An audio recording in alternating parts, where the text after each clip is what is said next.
Donc bonjour à tous, ravi de vous accueillir sur ce site archéologique sur lequel mes collègues et moi-même travaillons depuis déjà maintenant un mois. Donc ici vous vous trouvez sur un habitat de la période gauloise qui date approximativement de 2500 ans. Donc ça nous ramène à une période, le calcul est vite fait, on est vers moins 600, moins 400 avant Jésus-Christ.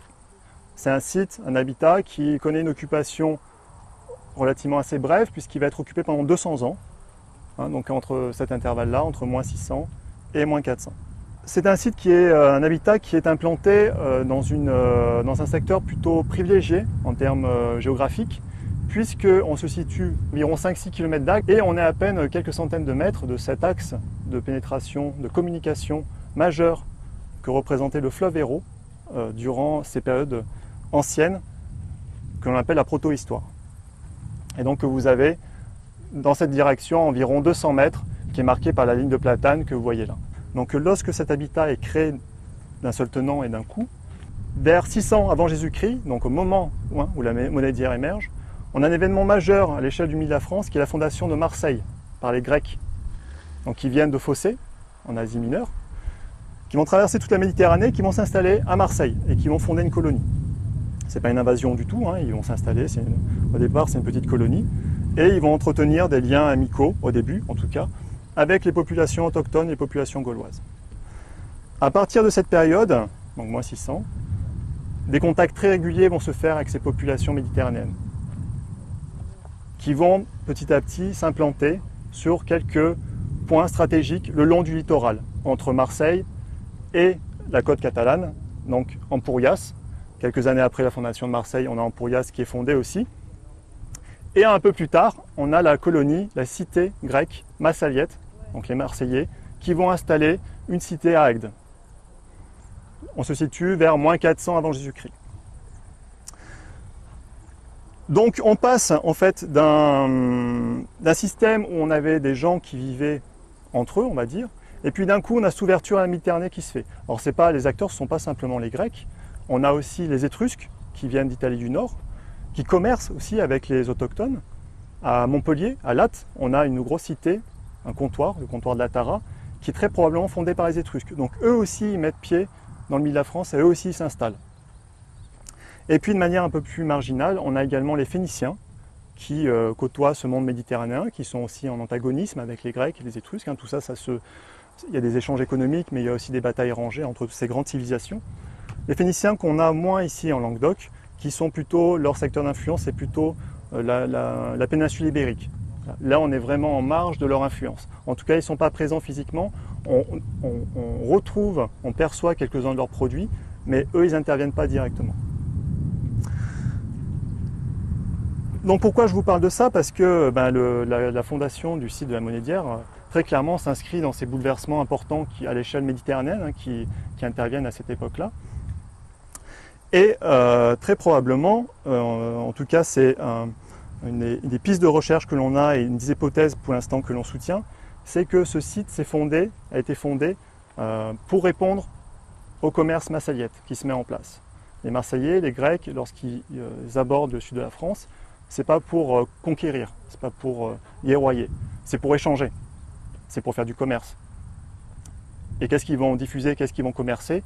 Leurs produits phares, c'est-à-dire le vin, voilà, tout à fait. Le vin qu'ils vont transporter dans les amphores et qui va être diffusé sur les sites littoraux et qui va être diffusé ensuite dans l'arrière-pays, jusque dans le nord de la Gaule. Donc pour répondre à ce commerce qui se met en place, que les Marseillais veulent développer, il y a des contacts évidemment qui vont se faire avec les indigènes parce qu'ils ont besoin d'avoir des points de relais pour diffuser leurs produits. Et il est très probable que la fondation de la monnaie d'hier s'inscrive dans cette dynamique.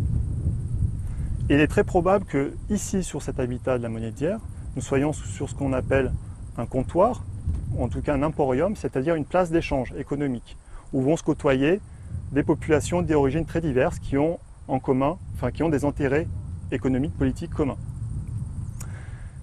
Au vu de la proximité d'Agde et de la mer, il est très probable que les produits grecs acheminés depuis la Méditerranée est pénétré depuis Agde et remonté le long du fleuve, et ce soie a été débarqué ici, au niveau de la Monédière. On sait qu'après, plus en amont, le fleuve est un peu moins navigable, qu'il y a des obstacles un peu naturels, et jusqu'à la Monédière, ça reste, a priori, ça reste assez navigable, relativement navigable pour les bateaux qui ont du tirant et du tonnage.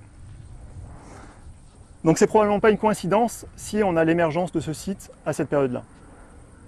C'est lié à cette dynamique qui se met en place. Il faut savoir qu'auparavant, le monde indigène, le monde autochtone n'était pas tourné vers la Méditerranée, ça ne les intéressait pas. C'était plus tourné à l'intérieur des terres. À partir de 600, donc on a la Monédière qui est fondée, mais on a toute une série aussi de cités qui s'égrènent en chapelet le long de la côte et qui sont clairement motivés par ces échanges qui se mettent en place et qui vont avoir des répercussions très importantes sur le plan économique, mais politiques aussi, entre les indigènes, les Grecs et les sociétés méditerranéennes, entre les indigènes entre eux, etc. Donc ça va générer des profits pour certains, des pertes pour d'autres, des antagonismes, des guerres, etc. Donc c'est dans ce schéma global que le site de la Monédière, l'habitat de la Monédière, émerge et sort de terre. Donc je vous disais une situation un petit peu privilégiée justement par rapport à ces grands axes de diffusion. Ici on se trouve aussi sur un secteur qui est intéressant localement puisqu'on est légèrement en élévation par rapport au reste de la plaine qui nous environne. Alors ça ne se voit pas comme ça au premier abord, au premier regard, mais vous le voyez au loin, à l'horizon, on domine environ une dizaine de mètres la plaine fluviale de l'Hérault et les alentours. Avec de ce côté-ci et de ce côté-ci, des ruptures de pente, donc on est sur une butte, un petit promontoire, des ruptures de pente qui ne sont pas des falaises, mais qui sont quand même assez marquées et qui délimitent physiquement, spatialement, l'habitat qui va s'installer sur cette éminence. Du côté nord, on a en revanche une pente qui est plus régulière, qui correspond à la route actuelle, qui a dû se maintenir telle qu'elle. Et c'est très probablement de ce côté-ci que se faisait l'accès au site. Donc voilà une situation un petit peu de hauteur. D'ailleurs, on va parler d'oppidum, c'est-à-dire d'habitat perché fortifié. Alors perché, c'est un grand mot, mais de manière relative, on est relativement en hauteur. Alors ce site de la Monédière, on ne l'a pas découvert cette année, on ne l'a pas découvert il y a 3 ans. C'est un habitat qui est connu c'est un site qui est connu depuis longtemps, depuis le début du XXe siècle, puisque le terrain que vous avez devant les yeux était mis en culture par la vigne. Donc c'est une culture de la vigne. Et qui dit vigne et qui dit arrachage de la vigne dit aussi, voilà, passage des charrues, qui ont eu un impact important sur les vestiges. Ça, on le verra tout à l'heure au travers de la zone de fouille qu'on a ouverte cette année, mais qui a permis aussi de faire remonter en surface nombre de vestiges qui étaient dans le sous-sol. Donc du coup, ça a attiré l'attention évidemment des chercheurs de cette période-là, qui sont venus récolter ces tessons, ces bouts de poterie qui traînaient à la surface.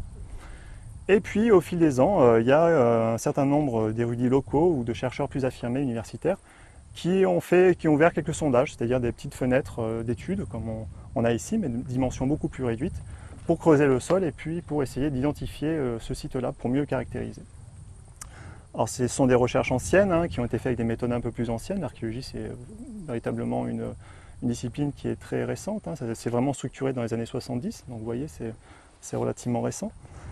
Ces recherches anciennes, elles ont apporté assez peu de données exploitables, mais elles ont permis de confirmer au moins la durée d'occupation du site. Et de se rendre compte, surtout, qu'on était sur un site remarquable, exceptionnel, par plusieurs aspects. Notamment par rapport au mobilier qui a été retrouvé. C'est prémices de la recherche, puisque parmi ce mobilier qui a été remonté par les charrues, ou qui a été retrouvé lors des sondages, les chercheurs se sont rendus compte qu'on avait énormément de poteries qui étaient non pas fabriquées localement, régionalement, on en a retrouvé, mais on avait une grande proportion de cette céramique qui en fait était de la céramique importée, Et importée d'où? Essentiellement de Grèce, un petit peu détruite aussi. Dans des proportions, alors ça c'est des choses qu'on connaît pour ces périodes-là sur les sites contemporains, mais là on atteint des proportions qui sont sans équivalent. Donc déjà ça a interpellé très tôt, et ça continue de nous interpeller. Pour retrouver des taux aussi importants, à peu près comparables, eh bien, il faut se tourner vers Marseille, vers Empourias, j'en parlais tout à l'heure, Agde, à une période un peu plus récente, Béziers, qui était un petit peu hellénisé, ça on le sait aussi. Donc voilà, des sites où il y avait une présence grecque importante. Donc ça, d'emblée, ça a suscité diverses interprétations, et on s'est notamment demandé si, sur la Monédière, il n'y avait pas une population grecque qui résidait. Ça, c'est toujours un questionnement qui est d'actualité et qui est très difficile à cerner par l'archéologie. Ici, on n'a pas de texte pour ces périodes-là, c'est vraiment les vestiges qu'on va sortir du sous-sol qui vont nous renseigner sur l'histoire de ces périodes-là. Mais en tout cas, c'est un des grands questionnements. Est-ce qu'on est sur un site autochtone, purement autochtone, en contact avec, ça on le sait, en contact avec les populations grecques, les marchands grecs? On le sait ne serait-ce que par les produits qu'on retrouve, les amphores qui contenaient le vin. Ou est-ce qu'on avait une présence physique? Est-ce qu'on avait des Grecs qui résidaient aussi sur place? Donc est-ce qu'on avait un habitat mixte qui associait ces différentes populations d'origines diverses? Donc évidemment, c'est très intéressant pour nous, ce type de modèle, sur la réflexion entre les échanges qu'il peut y avoir entre ces deux grandes civilisations et tous les phénomènes d'acculturation, les emprunts technologiques, les emprunts idéologiques, sociologiques, etc. Donc ça, c'est un des questionnements forts de la Monédière. Et d'emblée, ça a été cerné aussi par ces premiers chercheurs. Il y a 3 ans, donc en 2014, nous avons eu l'opportunité d'explorer le site sur une surface beaucoup plus étendue que ce qui avait été fait auparavant. Devant vous, vous avez ces maisons-là qui sont en construction. Donc ces 3 maisons, les bâtiments, les immeubles blancs, le bâtiment qui est derrière, donc une parcelle en L, qui a été complètement ouverte à l'exploration archéologique. Donc là, on s'inscrivait dans des fouilles préventives, c'est-à-dire au préalable de ces constructions-là, il y a une fouille de sauvetage qui est faite pour récupérer les données archéologiques. Alors ces fouilles, elles ont complètement... Donc là, on est sur une surface d'1 hectare pour les fouilles préventives 2014. À titre de comparaison, les sondages les plus anciens, pas les plus anciens, les plus vastes qui avaient été faits auparavant, on était sur 200 mètres carrés. 200 mètres carrés, c'est à peine la moitié de cette zone. Et pour comparaison également, je ne l'ai pas évoqué, mais on est sur un site qui fait à peu près 4 à 5 hectares. Alors évidemment, vu leur ampleur, ces fouilles ont considérablement renouvelé notre vision du site. Elles ont apporté elles ont multiplié par 1000 les données qu'on avait jusqu'à présent sur le site de la Monédière, avec des acquis très importants. Notamment, on sait désormais qu'on se situe, en tout cas au niveau de cette parcelle explorée en 2014, à la limite septentrionale du site. Comment on le sait? Parce qu'on a découvert la fortification qui venait à enclore le site. Alors cette fortification, c'est une fortification monumentale. Elle prend la forme d'un gros fossé défensif qui faisait environ une dizaine de mètres de large, 4 mètres de profondeur, donc quelque chose d'assez conséquent. Et ce fossé ne fonctionnait pas tout seul parce que ça ne sert pas à grand chose, il fonctionnait aussi avec une muraille. Alors cette muraille, on ne l'a pas retrouvée, ce rempart, on ne l'a pas retrouvé en place, mais on l'a retrouvé complètement démantelé, ratissé à l'intérieur du fossé, avec des gros blocs en pierre qui formaient le soubassement et une élévation en terre. Ce qui était très intéressant, c'est que ce fossé, il forme un tronçon rectiligne et un retour également à angle droit. Donc quelque chose d'assez structuré, on n'est pas sur quelque chose d'ondulant, de curviligne. Et surtout, ce qui est curieux, c'est que ce fossé, il ne s'appuie pas du tout sur la topographie. On aurait pu attendre à ce que, c'est des choses qu'on connaît sur d'autres sites contemporains indigènes, qui mettent à profit les ruptures de pente, par exemple du promontoire, qu'au-dessus de la rupture de pente, ils élèvent une fortification, qu'en contrebas, par exemple, ils fassent un fossé. Et qu'ils barrent par une muraille l'accès nord qui était le plus simple, de type éperon barré, c'est ce qu'on appelle des habitats de type éperon barré. Là, non, pas du tout. On a l'impression qu'ils sont venus s'installer comme ça, en se préoccupant absolument pas de la topographie. Ça les intéressait parce qu'on était en hauteur, on n'était pas très loin de l'Hérault et pas très loin de la mer. Mais ensuite, les éventuels éléments qui auraient pu être des éléments apporter des défenses naturelles, ils s'en sont pas préoccupés. Donc ça, déjà, c'est un premier point qui interroge un petit peu. Et puis, nous avons eu la chance également, sous la maison qui est en cours de construction, de trouver l'entrée, en tout cas une des entrées du site. Vraiment en limite de fouille.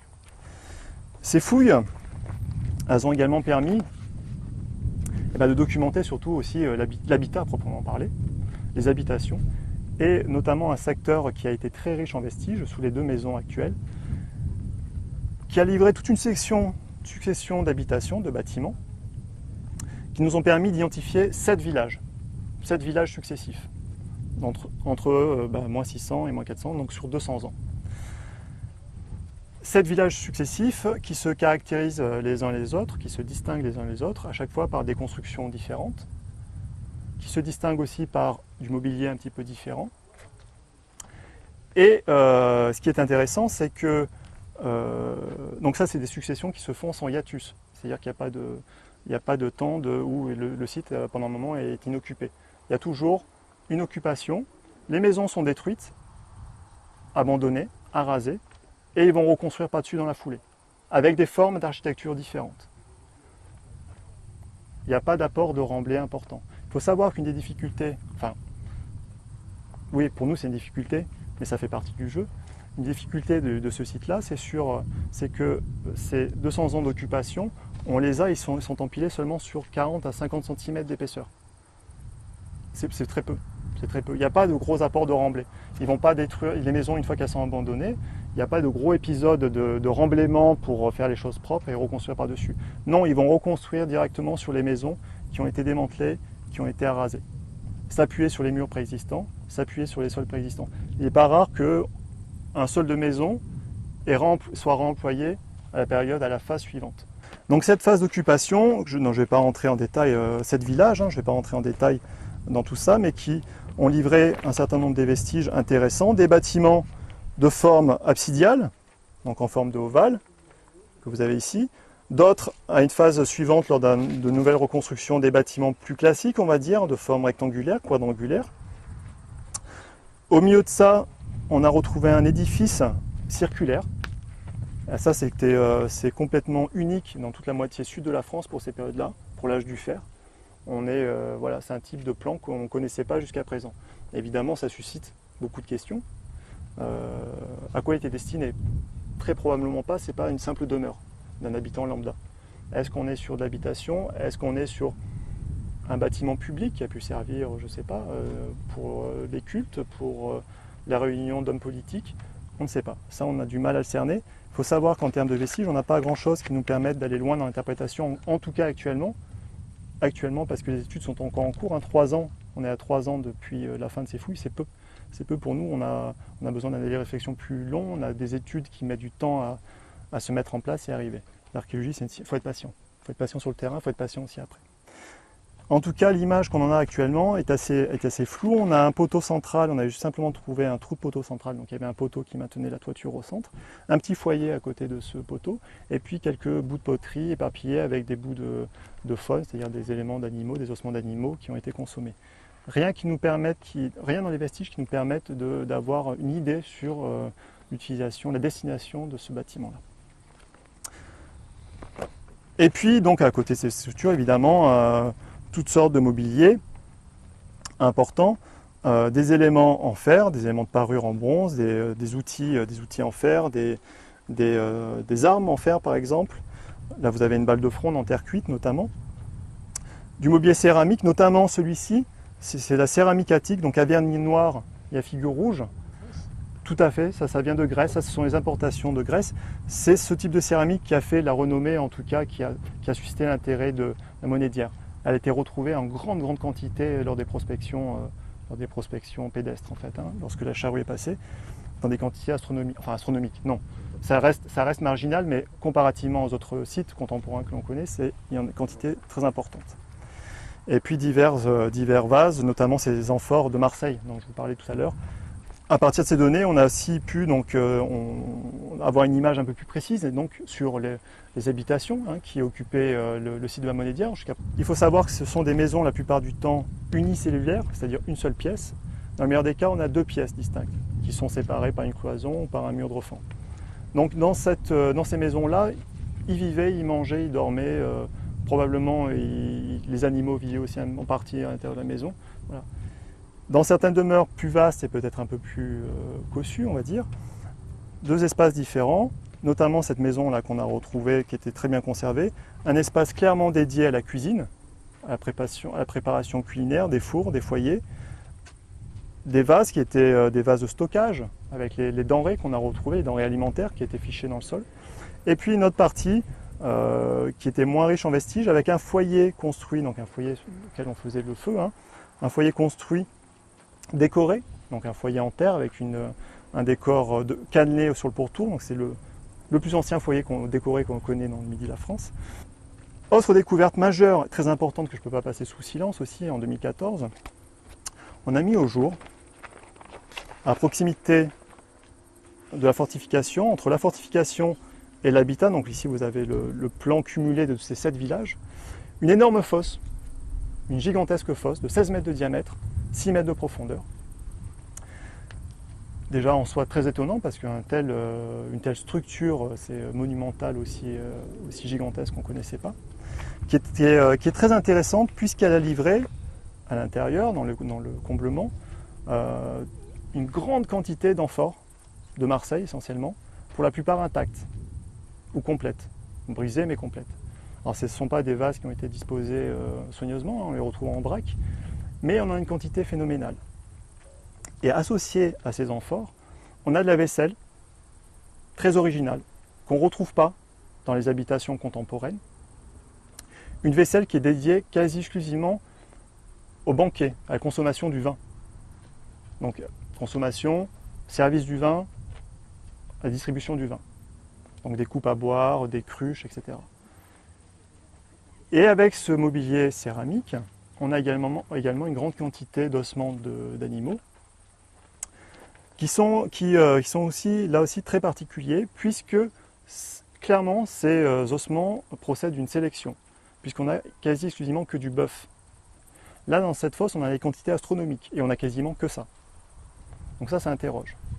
Et pour revenir sur cette vaisselle céramique, cette vaisselle en terre cuite qu'on retrouve, donc non seulement elle est associée qu'à la consommation du vin et au banquet, mais en plus, ce n'est pas de la vaisselle produite ici, c'est de la vaisselle importée de Grèce, avec des formes qu'on ne connaissait pas jusqu'à présent dans le Midi de la France, pour certaines d'entre elles. La présence de cette vaisselle en masse, d'importation extérieure, exogène, liée vraiment au répertoire, un répertoire lié à la consommation du vin, dont on retrouve les assemblages qu'en Grèce, ce n'est pas quelque chose que les indigènes se sont appropriés. Il y a des Grecs qui sont venus là, qui ont participé à un banquet, et qui ont déversé leur reste dans cette fosse. Alors, pas que des Grecs, hein, on n'est pas sur un site grec, hein, attention, c'est pas ce que je dis. Mais en tout cas, clairement, il y a des Grecs qui ont participé à ça. Je dis un banquet parce que, vu la quantité astronomique, qu'on a retrouvé de vases, de faune, on n'est pas sur un repas qui a monopolisé 3 ou 4 personnes, qui a concerné 3 ou 4 personnes. On est vraiment sur quelque chose qui, à l'échelle communautaire, à l'échelle de la cité, très clairement. Ne serait-ce que par la quantité de restes, et puis tout simplement aussi par les dimensions de cette fosse complètement ahurissante. On n'a aucun parallèle connu de ce type de fosse en Méditerranée. Ça peut être plusieurs banquets. Tout à fait. Alors j'ai un peu simplifié mon discours. On sait qu'il y a eu 2 phases. Il y a eu des premiers comblements où il y a eu plusieurs banquets successifs, mais par la suite il y a eu un curage, donc cette fosse a été curée, ça on l'a très bien vu, et il y a de nouveau eu un banquet.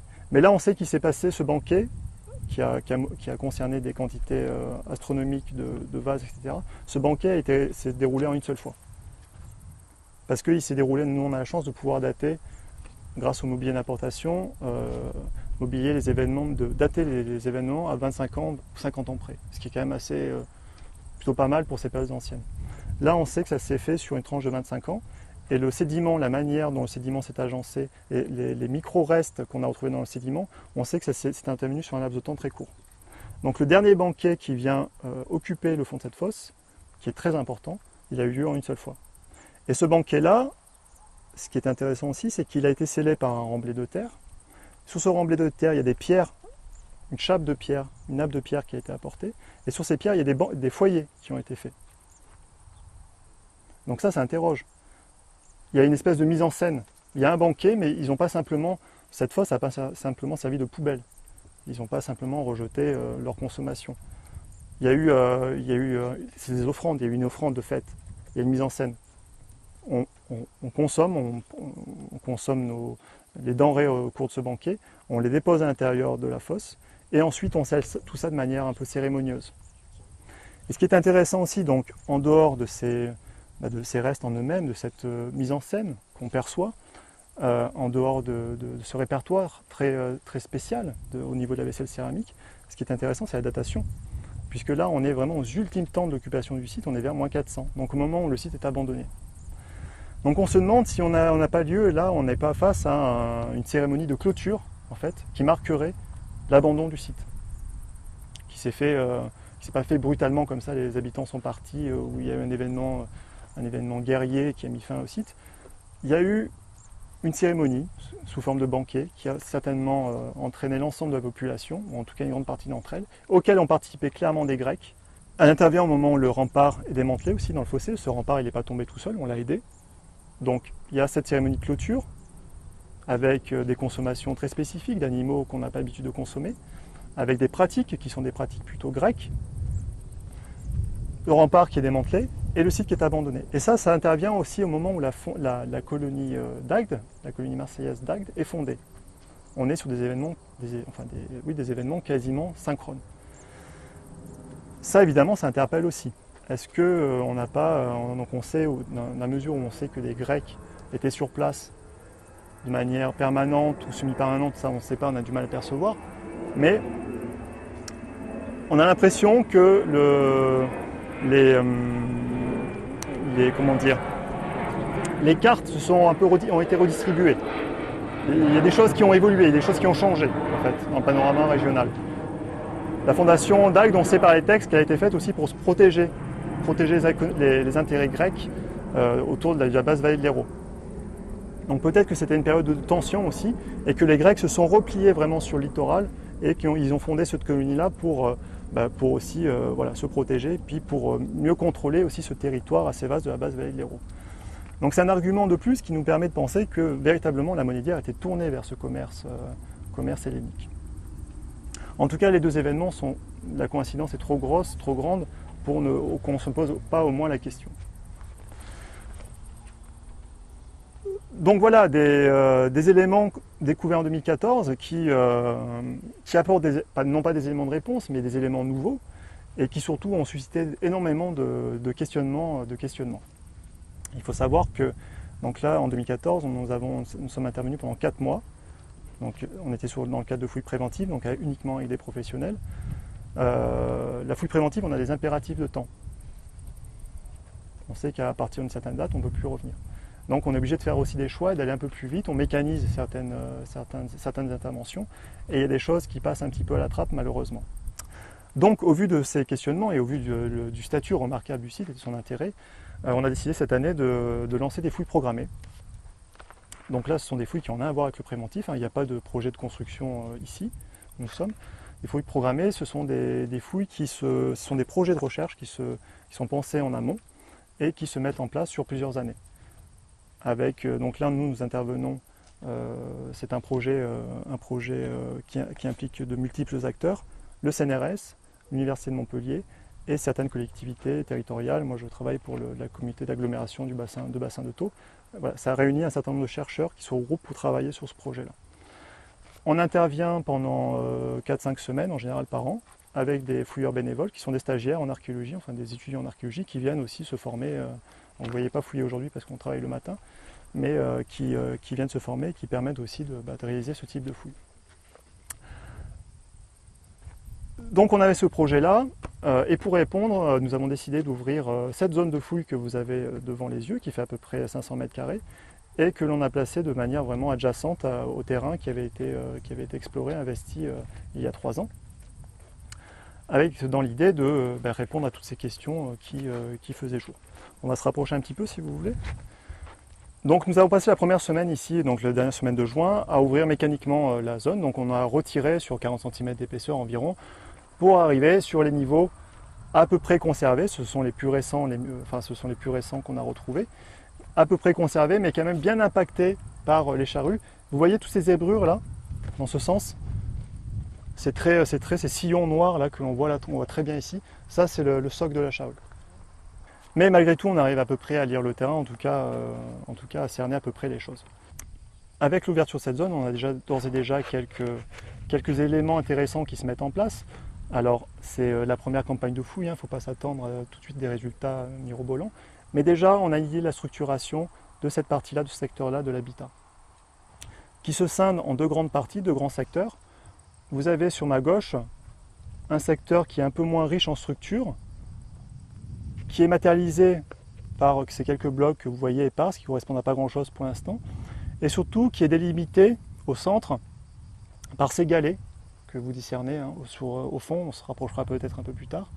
Ces galets qui correspondent en fait à un espace de circulation, à une voie, à un chemin. Donc on est sur des aménagements très classiques hein, que l'on connaît à des époques un peu plus récentes. Un chemin, en tout cas un axe qui est assez large, assez grand, qui est bien délimité. Vous voyez la ligne de galet là, rectiligne. Voilà, donc c'est bien délimité dans l'espace et qui fait à peu près 5 mètres de large. Donc quelque chose d'assez conséquent. Et là, on est pile poil dans l'axe de la porte qu'on avait repéré il y a 3 ans. Donc ça, c'est très intéressant. Et au niveau de cette voie, on a repéré au moins, pour l'instant, au moins, on n'a pas fini du tout la fouille, au moins 3 niveaux de galets, 2 recharges, 3 recharges successives. Donc c'est quelque chose qui a duré, qui a perduré dans le temps et qui a été entretenu. Alors, est-ce qu'on est sur une voie qui se prolongeait dans le cœur de l'habitat, tout le long du cœur de l'habitat, ou est-ce qu'on est sur une place positionnée immédiatement en arrière de l'entrée? Ça, pour l'instant, on ne le sait pas. On va essayer de le déterminer. En tout cas, d'ores et déjà, ce type de niveau de circulation pour des périodes aussi anciennes, on n'en connaissait pas, aussi bien structuré. Alors là, on a dégagé simplement l'extrémité nord, hein, que vous discernez ici. Là, actuellement, on se concentre sur ces niveaux-là qui sont légèrement plus en hauteur, qui viennent recouvrir en fait la voie et qui sont donc plus récents. Hein. Quand on travaille, on prend les choses les plus récentes, évidemment, et on descend comme ça le fil du livre, de l'histoire, au fur et à mesure. Ce qui est intéressant, c'est que sur l'emprise de cette voie, il y a une traînée. Alors la lumière est un peu moins bonne que tout à l'heure, mais vous voyez peut-être une traînée plus grisâtre qui est à peu près dans l'axe, au niveau du sédiment, là, ici, dans l'axe de la voie, qui correspond à un dépotoir cendreux, dans lesquels et on a retrouvé énormément de mobilier, des tessons de céramique, de la faune, des ossements d'animaux, un peu de mobilier métallique, voilà, des fibules qui sont des sortes d'épingles à nourrice pour accrocher les vêtements. Donc quelque chose d'assez important. Énormément de graines aussi, de céréales, de légumineuses qui étaient consommées à l'époque, qu'on a retrouvé carbonisées. Donc ça c'est super intéressant pour nous parce qu'on peut mieux cerner les habitudes alimentaires aussi de ces habitants-là. Et ce dépotoir, l'emprise de ce dépotoir correspond à peu près à l'emprise de la voie que l'on a derrière. Donc très probablement on a un axe qui est abandonné dans les ultimes temps de l'occupation du site et qui a servi on n'y circule plus, mais donc du coup on va rejeter nos déchets. Donc ça c'est en cours de fouille, évidemment les questions, les vestiges nous attendent encore dessous.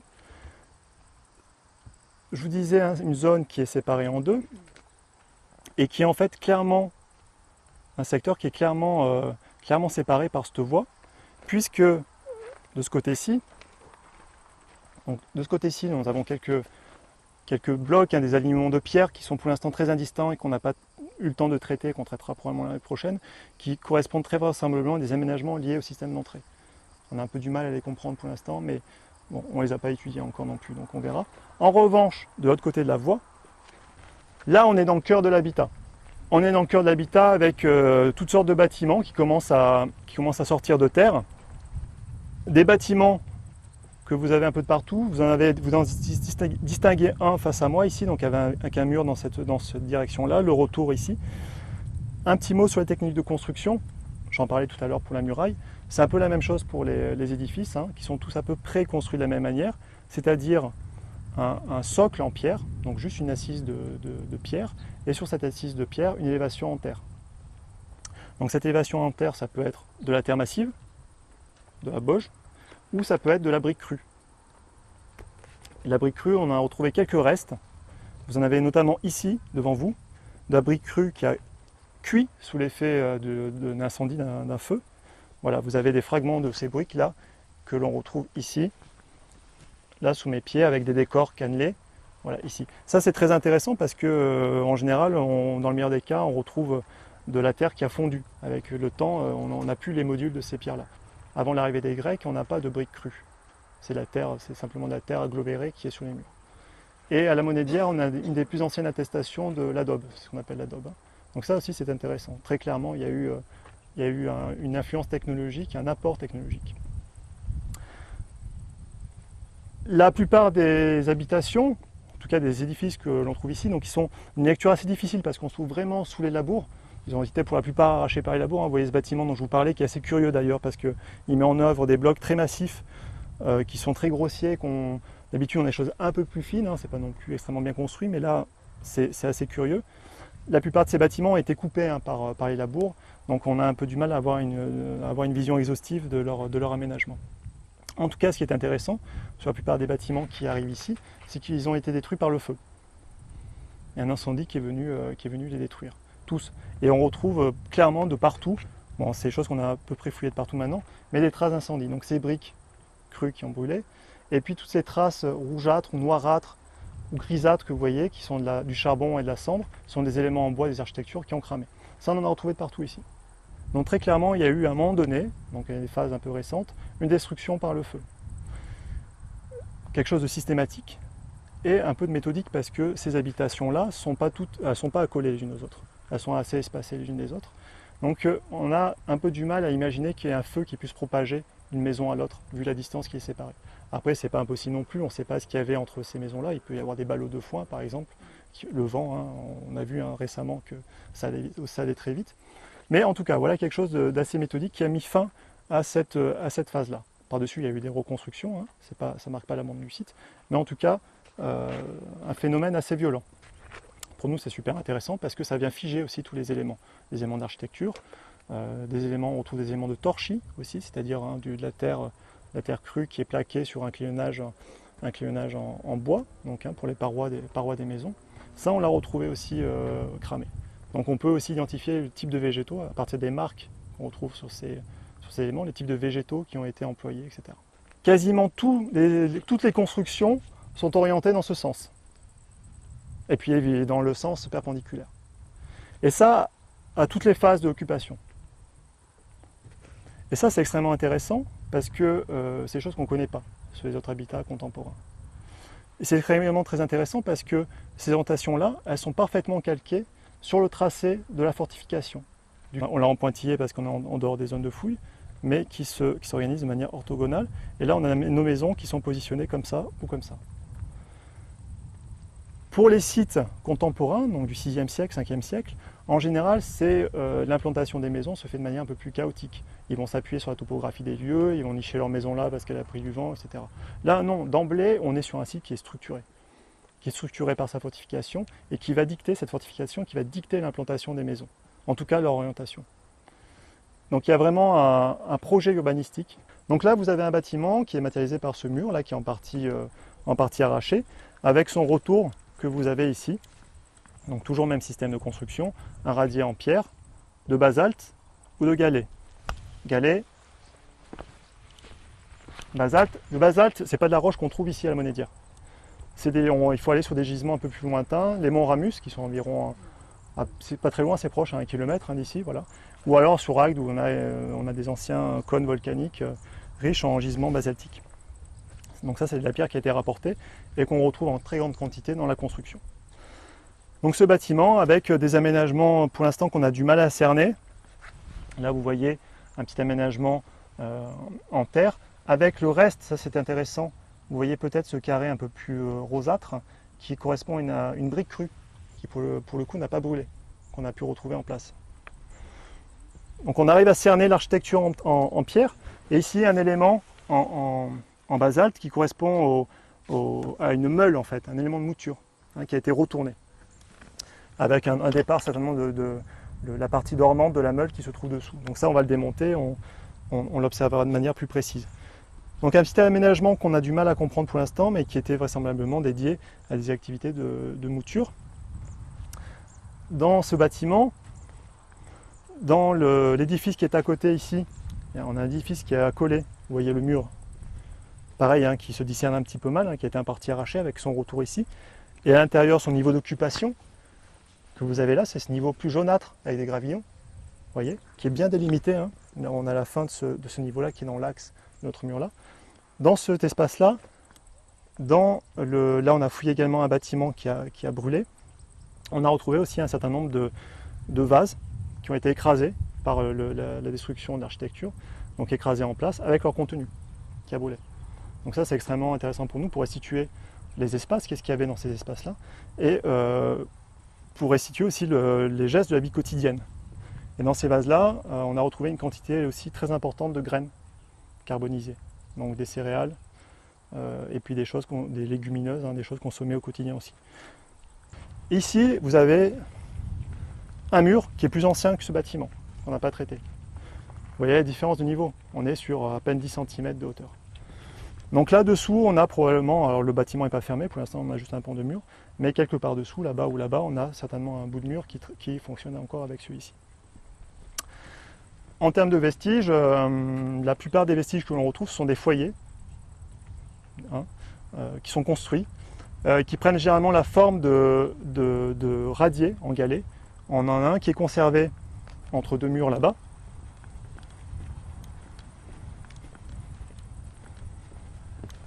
Ici. Et sous ce radier en galet, une chape d'argile sur laquelle on cuisait les éléments, les aliments. Donc ça, c'est des types d'aménagements qu'on retrouve à la fois dans les maisons, mais aussi en extérieur, dans les rues. Il faut savoir qu'il n'y avait pas de rue à proprement parler. On est sur je vous disais, l'habitat est bien structuré. Les maisons sont agencées perpendiculairement les unes par rapport aux autres, enfin dans la majorité des cas. Mais il n'y a pas de rues qui sont clairement délimitées, il n'y a pas de chaussée. Ce sont des espaces ouverts, extérieurs. Voilà. C'est pour ça que ce niveau de circulation est très intéressant pour nous, parce que lui, il est aménagé. Et lui, il vient bien délimiter notre habitat. Et pourtant, on sait que la fortification continue vers l'ouest. Donc derrière ce chemin, il y avait autre chose, mais qui était un peu différent de ce qu'il y a là. On a retrouvé au niveau de cette petite fosse que vous avez, qui est creusée dans ce niveau incendié, eh bien, les restes d'un nourrisson qui a été inhumé, voilà, qu'on a démonté en fin de semaine. Alors ça fait partie des pratiques courantes de la période gauloise, où les individus qui ne sont pas matures, c'est-à-dire les immatures, donc les nouveau-nés ou les périnatales, c'est-à-dire avant terme, ne sont pas enterrés avec le reste de la population dans les nécropoles qui se trouvent systématiquement en dehors de l'habitat, mais eux, ils vont être inhumés dans l'habitat, sous les sols de maison, à proximité des seuils de maison, parfois contre les murs, voilà. Mais ils ne rejoignent pas le reste de la population. Et autre pratique intéressante, c'est que là on est dans l'inhumation. La pratique qui a cours pour le reste de la population, c'est l'incinération. Donc on voit il y a deux choses très distinctes, à la fois au niveau de la pratique funéraire et aussi sur le lieu d'enterrement. Et donc là, il y a un anthropologue qui est venu, une fois qu'on a dégagé ça, qui a fait ses observations, qui a permis de déterminer approximativement l'âge de cet individu-là, qui n'est pas arrivé à terme en fait. Donc il avait à peu près 7 mois et demi. Alors la visite n'est pas finie, parce qu'on a cette zone-là sur laquelle on travaille, mais en fait on a ouvert également une deuxième zone de fouille qui se trouve à l'extrémité du site, dans son angle sud-est, que je vous invite à aller visiter également. Alors ici, nous sommes dans un secteur un petit peu particulier, puisque comme vous pouvez le constater, en fait, on se trouve dans l'emplacement d'une butte, et qui interpelle, parce qu'elle ne peut pas être naturelle, cette butte-là. Naturellement, ça peut pas exister, on est sur un promontoire qui est relativement plat, et on ne peut pas avoir cette butte-là qui se forme. Donc ça nous interpellait un petit peu, déjà. Il faut savoir également qu'à cet endroit-là, au niveau de l'amandier que vous voyez derrière, on a une citerne romaine, enfin de la période romaine qui a été construite. Donc, ça je ne l'ai pas évoqué tout à l'heure, le site est abandonné avant 400, et pendant 300 ans il n'y a plus du tout d'occupation. En revanche, à la fin de l'âge du fer, au début de la période romaine, donc on est vers fin 2e siècle avant, début du 1er siècle avant Jésus-Christ, une fréquentation qui se fait du site. On est à la période romaine donc, fréquentation du site qui se fait. Il n'y a pas de village qui est reconstruit, en tout cas on ne le retrouve pas, et on ne l'a pas retrouvé sur tous les secteurs qui ont été explorés par nous ou par nos prédécesseurs sur l'ensemble du site. Mais il y a une fréquentation qui prend la forme justement de la construction de cette citerne. Donc ça veut dire une occupation, un habitat pas très loin, peut-être ici et peut-être sur la marge du promontoire. Et puis dans les secteurs que nous avons explorés, notamment en 2014, des chemins qui sont aménagés, notamment le fossé défensif qui est réutilisé comme chemin en creux, et une partie au niveau de l'entrée, une partie du fossé dans lequel une petite nécropole est installée. nécropole à inhumation, donc avec 4 adultes qu'on a retrouvés inhumés dans ces nécropoles-là et qui datent, enfin qui ont été enterrés à cette période-là. Donc une exploitation du territoire, enfin une occupation du territoire qui se fait sous une forme que pour l'instant on ne connaît pas. L'année dernière, nous avons réalisé sur l'ensemble du site des prospections géophysiques sur l'ensemble du site. Donc c'est-à-dire en fait on passe un radar électrique et magnétique pour avoir une idée, une image des vestiges souterrains. Ça peut bien marcher dans certains cas, sur certains terrains qui sont très limoneux avec des constructions en calcaire, on peut, et qui sont faiblement enfouis, on peut avoir des plans de bâtiments qui se dessinent parfaitement. Voilà. Ici, nous avons la malchance d'avoir affaire à du basalte qui génère des perturbations magnétiques très importantes. Donc là où on a un mur en basalte, au lieu d'avoir quelque chose de linéaire, on va avoir une grosse masse indistincte qui va nous empêcher complètement la lecture, enfin nous gêner complètement la lecture. Malgré tout, on a eu quelques résultats intéressants par le biais de ces prospections géophysiques. Vous avez ici une image qui est très barbare, hein, vue comme ça. Donc là, ici, là, ce plan, là, ça correspond aux fouilles 2014. Nous, la fouille que nous avons vue précédemment se situe à peu près ici. Ces prospections ont permis de voir deux choses, enfin trois on va dire. Que dans ce secteur-là, mais ça on s'en doutait grâce aux fouilles de 2014, ce secteur-là était densément bâti. Tous ces points rouges et bleus que vous voyez, c'est des matériaux de construction. Donc un potentiel important dans ce secteur-là. Un peu moindre ailleurs, mais peut-être aussi des vestiges plus profondément enfouis, ou peut-être plus largement dégradés aussi. Et puis, c'est venu aussi confirmer qu'effectivement cette butte était complètement artificielle, puisque à l'intérieur, là aussi, on a plein de petits points rouges et plein de points bleus. La butte est ici, la citerne est derrière moi.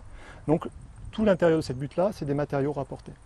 Autre point essentiel, c'est que cette butte est délimitée, est enclose par un fossé. Donc vous voyez la traînée noire ici, un fossé, dans ce sens, avec son retour là-bas. On a ouvert une tranchée linéaire dans l'axe supposé du fossé pour essayer de récupérer donc, cette structure en creux et puis pour mordre un petit peu à l'intérieur de la butte pour voir un petit peu ce qu'elle avait dans le ventre. Déjà la première chose c'est que on a déjà retrouvé ce fossé, donc bonne nouvelle. Je vais descendre pour vous le montrer un petit peu. Avec aussi un objectif, l'objectif principal, au-delà du fait de retrouver ces vestiges, l'objectif principal, quelle est leur chronologie? De quand date-t-il? Est-ce qu'on est sur une occupation récente, c'est-à-dire romaine, liée à la citerne qui est construite derrière? Ou est-ce qu'on est à quelque chose, face à quelque chose qui est lié à l'habitat proto-historique de l'âge du fer qu'on a vu précédemment? En sachant que pour ces habitats proto-historiques, ce type d'implantation à l'intérieur d'un site, on ne connaît absolument pas. Espèce de place délimitée par un fossé en hauteur, genre acropole, on ne connaît pas sur les sites gaulois. Donc quelque chose qui interroge déjà aussi à ce niveau-là. Donc la première chose, c'était non seulement de retrouver ce fossé, mais aussi d'essayer de déterminer la période durant laquelle il a été utilisé, la période durant laquelle il a été aménagé. Donc ce fossé, vous le voyez ici, on a la bordure de ce côté-ci, donc il est dans ce sens. Hein. Là, vous êtes sur le sol naturel, un terrain très graveleux avec énormément de galets. Vous voyez très bien le creusement ici. Et à l'intérieur, les comblements limoneux que vous avez là, qui sont en cours de fouille sous mes pieds, avec des choses qui sont davantage constituées de galets qui se poursuivent dans cette direction. Là, on a eu beaucoup de mal, et on n'est pas encore vraiment dans la certitude, on a eu beaucoup de mal pour trouver la limite opposée de ce creusement. Le seul candidat qu'on a actuellement, je pourrais vous déplacer un petit peu, vous verrez mieux, correspondant aux limites de ce fossé, ça serait cette rupture que vous voyez dans la stratigraphie. Donc là, vous avez une image un peu de toutes les couches qui se succèdent aussi. Hein. Ça, c'est notre boulot aussi, c'est de les identifier, les repérer, les délimiter et de récupérer le matériel qu'on trouve dans chacune de ces couches. Voilà. Et là, le candidat qu'on a en termes de creusement, c'est cette couche grisâtre. Et ça, c'est pas un effet de fouille. Ça, c'est vraiment une couche qui se rompt ici. On a une rupture de pente très importante. Donc là, visiblement, on est quand même dans un creusement. Et ce creusement, que l'on perçoit très bien ici dans la stratigraphie, ce creusement, on le perçoit aussi au niveau de cette structure que vous avez devant vous, entre vous et moi, qui est une structure, donc on a vraiment juste un petit lambeau, qui est une structure intéressante puisqu'elle est faite de pierre en basalte, liée à un mortier. Voilà, c'est tout à fait maçonné. Avec à l'intérieur un enduit qui est du béton de tuileau. Ça, ce sont des méthodes de construction romaines. En tout cas, voilà, si cette structure a été coupée par le creusement du fossé, on a la réponse à notre question. C'est que le fossé a été creusé après l'implantation de ça, donc à une période récente. Voilà. On n'est pas tout à fait incertain, ça reste encore un petit peu incertain pour l'instant parce qu'on a des couches qui sont très difficilement caractérisables.